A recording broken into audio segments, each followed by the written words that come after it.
तो दोस्तों मेरे पास ये स्क्रीन पे जो दो वर्ड्स दिख रहे हैं, ये मेरे से पूछे गए एक सवाल है कि ये काउंटेबल नाउन होते हैं कि अनकाउंटेबल नाउन होते हैं।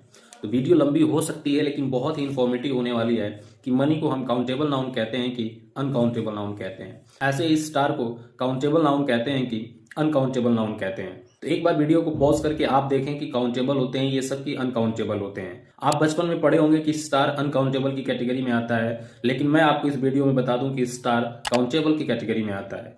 ऐसे ही आप पढ़े होंगे कि मनी काउंटेबल की कैटेगरी में आता है, लेकिन ये भी आपका भ्रम मैं दूर करने वाला हूं और मैं बताने वाला हूं कि मनी अनकाउंटेबल की कैटेगरी में आता है। और ऐसे ही अगर आपको मुझे और कंफ्यूज करना है तो मैं आपसे एक और सवाल पूछ सकता हूं कि जिन ईंटों से आप घर बनाते हैं वो ईंटें काउंटेबल होती हैं कि अनकाउंटेबल होती हैं। तो आप बिल्कुल कहेंगे सर वो तो काउंटेबल होती हैं, लेकिन फिर मैं आपका भ्रम दूर करने वाला हूं कि वो ईंटें अनकाउंटेबल की कैटेगरी में आती हैं। अब आप पूरी तरीके से कंफ्यूज हैं, चलिए मैं आपकी इस कंफ्यूजन को दूर करता हूं कि ये कैसे काउंटेबल और अनकाउंटेबल काम करते हैं। तो काउंटेबल का डेफिनेशन कहता है that noun can be counted is called countable and that noun can not be counted is called uncountable. यानी जिनको गिन सकते हैं वो काउंटेबल, जिनको नहीं गिन सकते हैं वो अनकाउंटेबल हुआ करते हैं। इससे भी परे मैं आपको एक और नियम बता रहा हूं जिसको आप जान के इनमें अंदाजा लगा पाएंगे कि कौन काउंटेबल है और कौन अनकाउंटेबल है। दोस्तों आपको ये याद रखना है कि जिन नाउन के सिमिलर से प्लूरल बना करते हैं वो काउंटेबल होते हैं और जिनका सिमिलर से प्लूरल नहीं बना करते हैं वो अनकाउंटेबल होते हैं।